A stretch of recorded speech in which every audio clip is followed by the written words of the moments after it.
Yeah.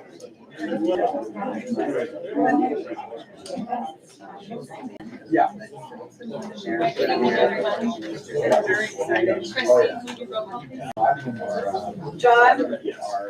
Melanie? Yes. Jake? Yes. Linda? Yes. We have a quorum. Call the meeting to order. Please rise for the Pledge of Allegiance.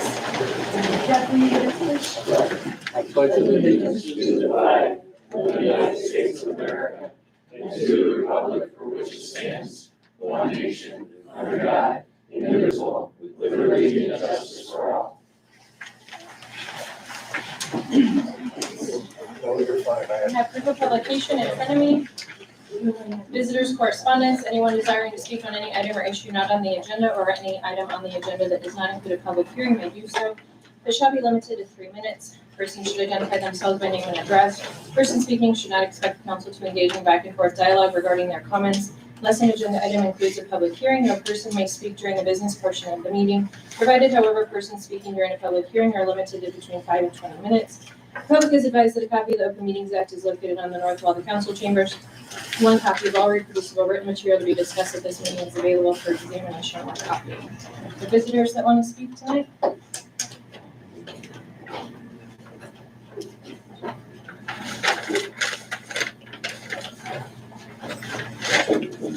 Brent Thiessen, 400 South Park Avenue. Here we are again, November.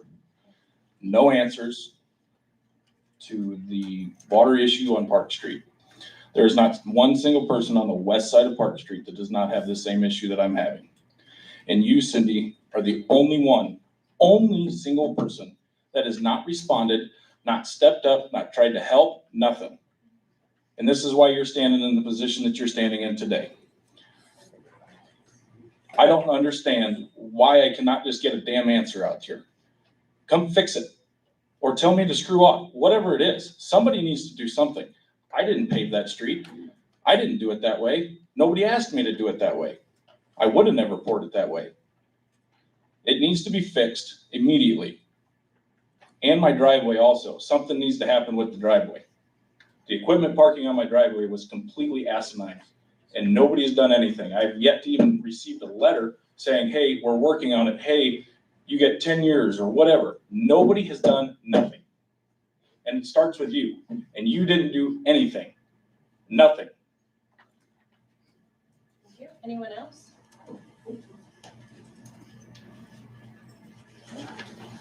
Okay, I need a motion to approve the agenda. So moved. Second. Vote please. All in favor? Any motion to approve the consent agenda? So moved. Second. Vote please. All in favor? All right, number 8, Burnham and Griffin, resignation and agreement for temporary transition services. Well, we prepared an agreement that embodies what we talked about in the meeting on Monday.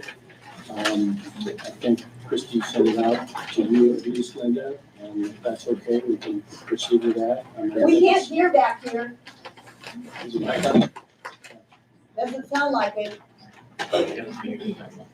Well, I'll start over. Good. We had a pre-meeting on Monday, and we talked about our firm helping in the transition to a new city attorney. And we talked with council members, and they requested that we prepare a little simple agreement that would embody the terms that we talked about, how we would work all that. So we did, and I sent it to you. And Yes. if you're telling me it's okay, so we're ready to sign and proceed. I think it should probably be on the agenda so that the new mayor signs it next week. And we'll proceed accordingly. I mean, we'll act as if the agreement is signed and do whatever we need to do. So, Correct. that's it. Thank you. All right, number 9 is resolution 2025-46, ratify the appointment of Gregory E. Perry, ESC Street Superintendent for the City of Valley for the year 2025. Entertain a motion to approve resolution 2025-46. So moved. Second. Vote please. All in favor? And then number 10 is resolution 2025-45, consideration and action to approve year-end certification of street superintendent. Entertain a motion to approve resolution 2025-45. So moved. Second. Vote please. All in favor? All right, number 11, City of Valley Leasing Corporation. We have in the package the resignation of Jeff Farnham, and then also a copy of the letter that was sent to Cameron. I believe that Christie forwarded you Cameron's response today. Yeah, so that's all this agenda item was alerting of those vacancies. Comments or questions? Okay. All right, number 12, Geist subdivision replat, 1. Consideration approval of preliminary plat. First, we'll do the review of that. Is Tim, are you, or Greg? Is somebody giving a review of that?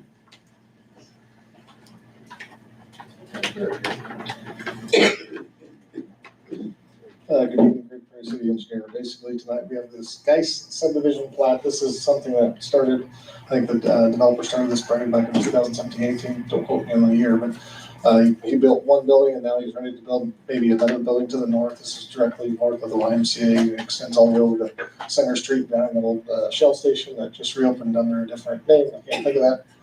So it's just a tract of land that they're subdividing to be able to have one more buildable lot, and then we are recommending the other 2 lots to the west be outlots. Those defer fees for the future, so there's no, the developer has no plans for immediate development or building on the properties. That allows them to defer fees because it is ag land, farmland right now. And then also any improvements to Center Street, that rock road that goes between 3rd Street and Old Richmond Road or Highway 275. All those items that would be deferred or delayed until any type of development would occur on the actual farm field itself in the future. So with that, we do have 2 items here tonight. One is a preliminary plat and a final plat we're running through concurrently because of the simplicity of the nature of this development project. So happy to answer your questions. Questions for Greg? Okay, we'll open the public hearing for this. Good evening, Jeff Elliott, 7979 South 240th Street. Engineer helping Tim to plat these lots and here to answer any questions you might have. Greg did a great job explaining the project and pretty simple, so be happy to answer any questions. Any questions? Okay, we'll open the public hearing. Is there any public that wants to speak on this topic? Okay, we'll close the public hearing and entertain a motion to approve the preliminary plat. So moved. Second? Vote please. All in favor? All right, then number 13 is the final plat. So same information. We'll open the public hearing. Anyone that wants to speak on this one? Okay, we'll close the public hearing. Need a motion to entertain a motion to approve the final plat. So moved. Second. Vote please. All in favor? All right, number 14, conditional use permit, DC Diamond Training, consideration and approval of a conditional use permit for indoor recreation facility. This item was on the planning commission this past month. Basically, this is the old pharmacy property here down on Gardner Street. They're looking to do recreational use inside that facility. That is the allowed use, or it's conditional use on the land use matrix in the zoning code. So this is just in the C2 district. So with that, we do recommend approval of the conditional use permit for the indoor recreational facility. Happy to answer any other questions if you guys have any. Does the applicant have anything you want to say? Still saw you.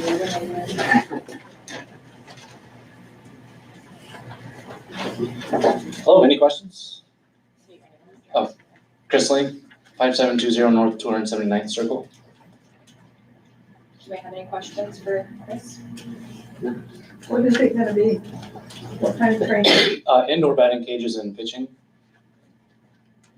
for softball and baseball. We'll open the public hearing. Is there any public that would like to speak on this? Okay, close the public hearing. Entertain a motion to approve resolution 2025-47. So moved. Second? Vote please. All in favor? You're good to go. All right, thank you. All right, building and zoning. We would like to introduce to everyone Drew Nelson. He is our new building and zoning director. So Drew, do you want to give a little background? Sure, so I don't really obviously have any updates on building and zoning really yet. I've been here about a week. But I'm a geologist from Baird, Nebraska originally. Just moved out here.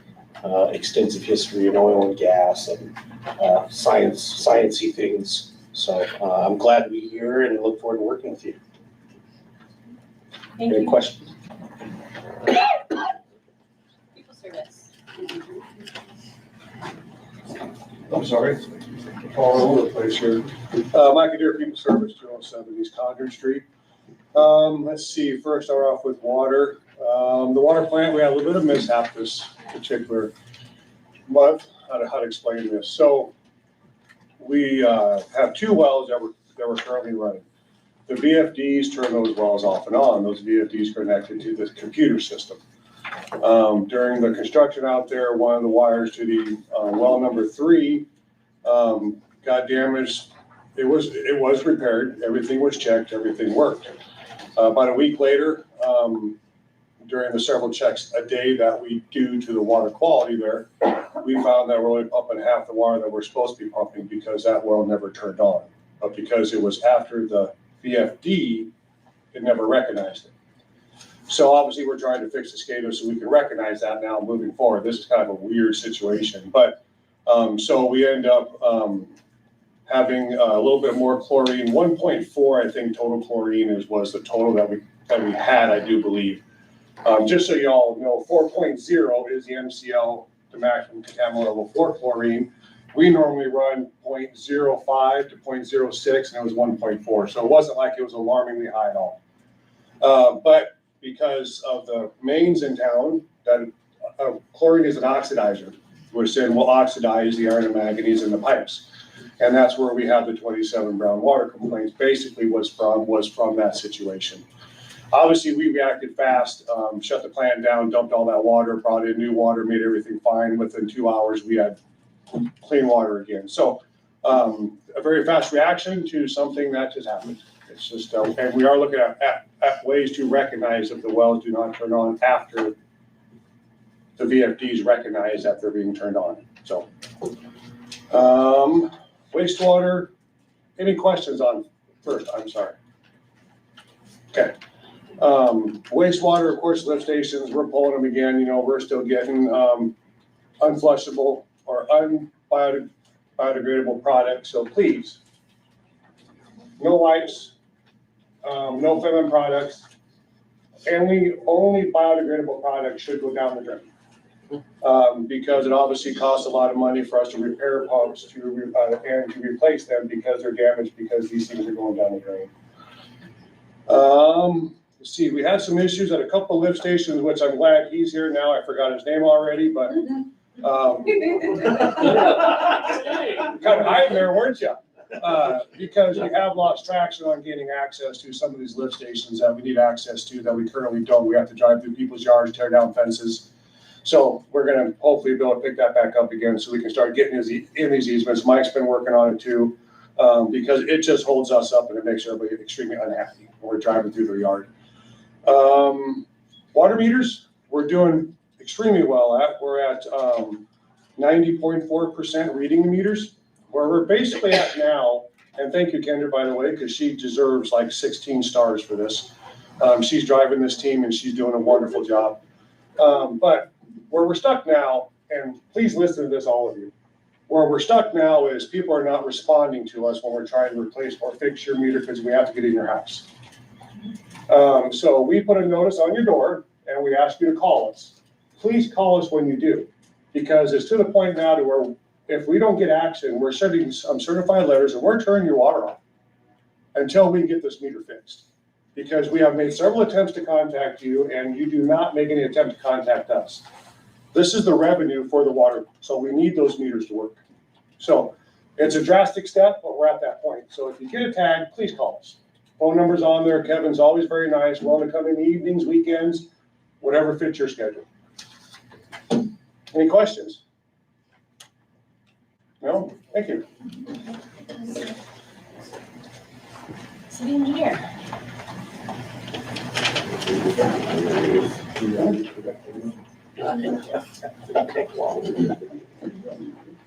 Good evening. First item on the agenda, we have the water treatment plant expansion project. This is a progress payment number 10 for Erickson Construction in the amount of $542,925. That's just really concrete work today, underground piping work today. Some electrical component has been started, and also earthwork and excavation, and some of the precast roof has actually been placed over the detention tank. So a lot of good progress has been made. So this is a progress payment. This takes them to about 36% of their overall contract price of just short of $9 million. Just to give you a sense of where we're at overall on the budget for the project. So they are pouring tomorrow morning on the detention tank lid, and then also the block is actually supposed to start any day. I've been told for that for about 2.5 weeks. So you'll see more above ground going up to where you'll see more of a structure going forward, which will be more exciting for everyone to see that progress. So the dewatering has been turned off since the middle of October. So that's not a good milestone too, but also that has been achieved on the project. So having reviewed that, we do recommend approval to Erickson for their progress payment amount number 10. All right, would entertain a motion to approve resolution 2025-48. Action to approve contractor's application for payment number 10 in the amount of $542,925. So moved. Second, vote please. All in favor? Second item on the list is the Valley Landing Utility Project for sanitary sewer, water, and storm sewer with United Utilities and Excavation. This is our progress payment number 6, and about $214,201.87. This is just for work performed, which really includes some water main and storm sewer work. They're really actually nearing completion here. I'd anticipate by the end of the month, all the pipe will be installed on the project. So we do recommend the approval in their amount. This takes them to about 82% of their overall contract. So that just is reflective of the work completed to date. Entertain a motion to approve resolution 2025-49. Action to approve contractor's application for payment number 6 in the amount of $214,201.87. So moved. Second, vote please. All in favor? Correspondingly, we have the Valley Landing Street project, the street paving with Luxa Construction. If you've been by there in the last 2 or 3 weeks, you've noticed that all the streets have actually been paved. They have some handwork still to do on the project, so that will be wrapping up over the next couple of weeks as well. Tonight, we just have the first progress payment, which includes all of the mainline paving that was done as of last Wednesday in the amount of $756,464.00. And that takes them just over 80% of their project as well. So having reviewed that, we recommend payment to Luxa Construction. Entertain a motion to approve resolution 2025-50. Action to approve contractor's application for payment number 1 in the amount of $756,464. So moved. Second, vote please. All in favor? And Greg, just to clarify again, this is reimbursable. This is not something the city is paying. The developer pays this back this amount. Correct. Yep, both of those items B and C for both projects for Valley Landing contracts. Correspondingly, then we have been working on the FY26 water main project. I think we're going to be close here in probably another week or 2 to get this project kicked out onto the streets for the next construction season, really is what I would be saying on that. So we're going to wrap that up here and get that ready to go. So that's really all I'm looking at on that, just for a general update for you guys. Other items that we're talking about is Valley Lakes Business Park. There's a sanitary sewer and water main contract for that has been really close to wrapping up for a couple months. That will wrap up because we've gotten the sewer line accepted. They're down to final grading work to work with the developers on that project. So that should come before us to council in the December meeting to wrap that up. Champion Shore's final plat, that's something that's on planning commission. These two are next 2 little subpoints are really together. Just items that we're reviewing for the planning commission, and correspondingly would come forward at the December city council meeting. And then also we're working with the FY26 street projects, items that we're talking about during the budget cycle. Really 3 different items there that we're looking at programming that and working with Lori on available funds. So those will be coming forward here in the near term as well. So with that, happy to answer any other questions. Any questions for Greg? City attorney?